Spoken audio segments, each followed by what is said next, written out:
Hello everyone, welcome to the next class. So in this class, we're going to talk about an important command, okay?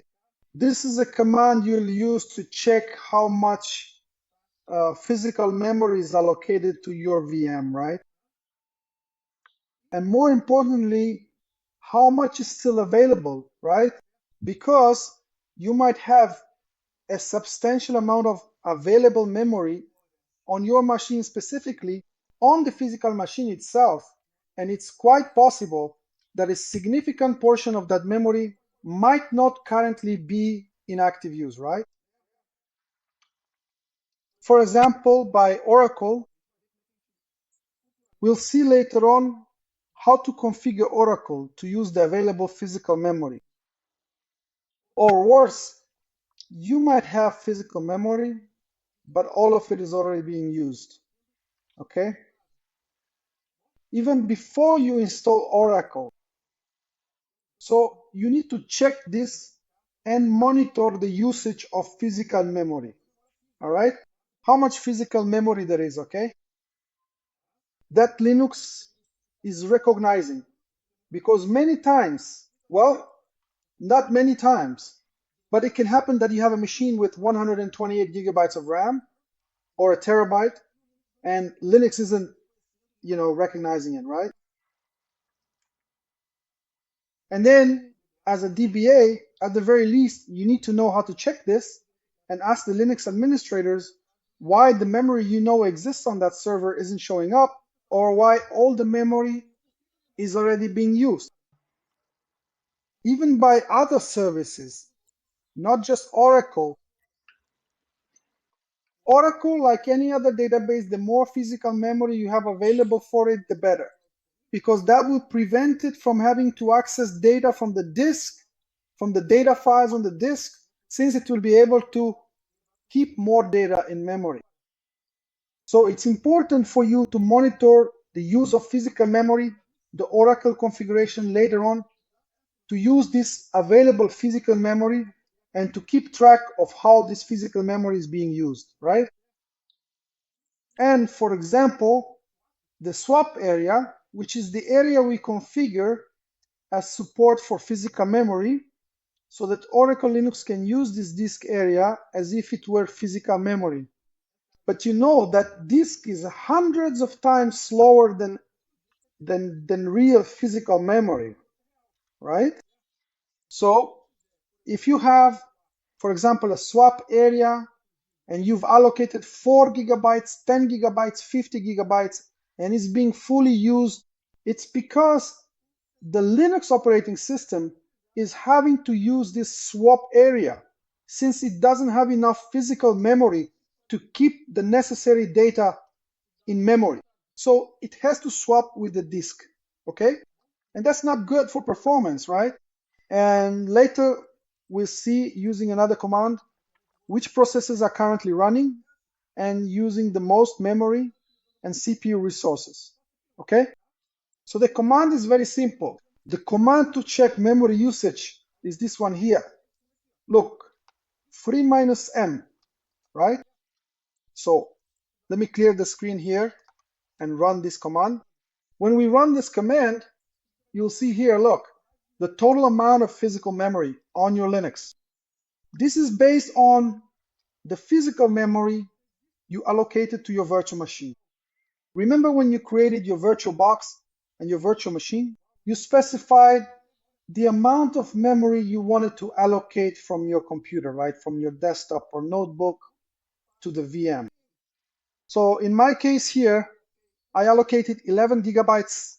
This amount here is in megabytes. I allocated 11 gigabytes from my computer, okay? As if it were from my host to my virtual machine, right? So in the case of a production environment, if you, for example, work with virtual machines inside a host, inside a physical server, right? You can, when creating a virtual machine, whether it's in VirtualBox, Citrix, or VMware, define how much physical memory from the actual physical machine will be used for the VM, and that will be shown here in this information. And here is the information about how much has actually been used so far. This information is in megabytes, okay? What's important here, I provide a description for each of these pieces of information, but what really matters, right? Are this information about the amount, the physical memory that your virtual machine where Linux is running is recognizing, right? How much has already been used? And here, how much is still available, right? In other words, how much physical memory is still available for the services running on this machine, including the Oracle database, okay? When we install Oracle and start loading information to memory, Oracle by default will use this physical memory, and as we configure Oracle, it can use 70, 80, even 90% of this physical memory. This is normal because usually you run Oracle on a dedicated server, okay? So you have one server for the application, one for reports, and Oracle will have a machine dedicated just to it. So certainly, just like Oracle and just like other relational databases, the more physical memory available, the better, because it will prevent it from having to fetch information from disk. And since you've invested in Oracle, especially Oracle Enterprise, which has a very expensive license, it doesn't make sense to put it on a machine and share the memory resources with several other heavy services. There's really no point in doing that. So you will allocate the end. We'll see later how to configure this in Oracle, how to set up memory usage for Oracle U. We'll allocate as much physical memory as possible to Oracle. However, you also can't allocate 100% of the physical memory to Oracle, because then there won't be any physical memory left for the Linux operating system. And then Linux will have to start swapping to disk. It will have to start using the disk as well for its own needs. So you also need to leave a certain amount of gigabytes of memory on your server for Linux and for any other services that might be running on Linux to avoid swapto, avoid Linux itself swapping to disk. Below, still within the freemi command, Oracle shows us information here about the swap area, about how much swap space we've configured.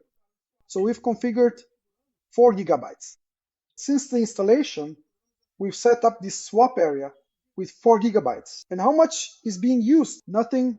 For now, it's 0. There's still 4 gigabytes free. So as we start working more heavily in this environment using Oracle Linux, it might begin to use this swap area on disk, and you need to keep an eye on that, okay? On this use of the swap area on disk, because this could be a problem related to the low amount of physical memory allocated to this server. And then Oracle effectively has to utilize this dedicated swap area on the disk drive to adequately support the comprehensive use of the server's available physical memory, right? And sometimes you have to increase this physical area, okay? When you no longer have the capacity to increase your physical memory, if there are no resources for that, you'll probably have to increase this swap area, all right? So down here, in this text, I've left a summary of the fields that appear on the screen, okay? So for us to check which processes are currently running on Linux, you can use this command here, look, which is the top command. So this top command, it shows some interesting information in the header, like the amount of physical memory available on the server here. Look, MB means megabytes, so 11,000 megabytes, that's a total of 11 gigabytes. How much is free? How much has been used? All right, so these are the same pieces of information that we've already seen earlier. And down here, the usage of the swap area, okay? Up here, it displays how many users are currently connected to Linux, right? And since when Linux was restarted, right here, this first piece of information here, and down here, look, it shows in real time, which is interesting, which processes are running right now in real time. And this PID here, look, is the number of the process that is running at this moment. Because in the worst case scenario, if you need to kill one of these processes here that is using too much CPU, look here, see this? The CPU percentage, okay, it could be a process that's running and bringing down your Oracle, and you have permission you won't, because as the DBA, you rarely have that permission, but at least by running this command, you'll be able to check which processes are using a lot of CPU and memory and that are not Oracle.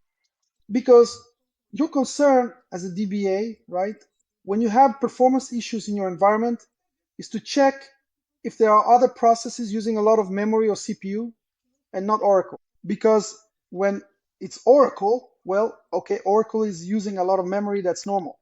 Because the more physical memory Oracle has, the better. So it will use physical memory just like other relational databases. So by default, we allocate about 80 to 90% of the physical memory, okay? On average, we allocate 70 to 90% of the server's physical memory to the database. So it doesn't have to keep using the disk. So if you see the Oracle process here running with a high memory percentage, that's okay, because Oracle is configured for that. If Oracle is using 99% of the CPU, then you need to check inside Oracle to see what's causing it to use so much CPU. That's already a warning sign for you. It could be a job process, a backup job running, it could be an indexing operation, or it could be several SQL commands running that are having performance issues, okay? Or it could be that you actually need to increase the machine's CPU capacity. We'll look at that later on in the performance lessons. Now, if you see another service running here that isn't Oracle, and you didn't even know this service existed or never imagined it could be on the same machine, okay?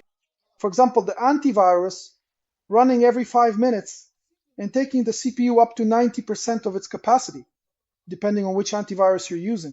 Whoa, you need to check with the security team right away. Or an auditing process that's reading a lot of information, capturing a lot of data, but is dragging down Oracle's performance. So you're going to check here which user is running it, what the PID is, the process number, and most importantly, the information here about CPU and memory usage and how long this process has been running, right?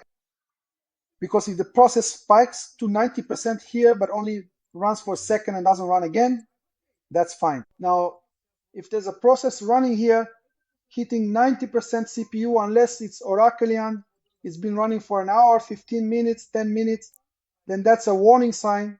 You need to check with the owner, with the user, to find out what process this is, right? If you need to exit this screen, you have to press Control-C, right? And to run it again, just type top and it will run again, okay? And Control-C stops it, all right? So this command is important for you to monitor this information. Here, as usual, I provide a description with information about each of these commands and what they do, okay? If you have permission, you can kill a process with this command here, kill, all right? So you would type kill -9 and the PID number, this number right here, see? And then if you are root or have permission, you can terminate a process, all right? If you need, for example, to find out the PID number of a specific software that's running, for example, let's say you want to know the PID of Oracle, you could use this command here, look, pgrep and the process name which would then return the PID number. Okay? Here, SSHD, this command is currently running with these bits. All right?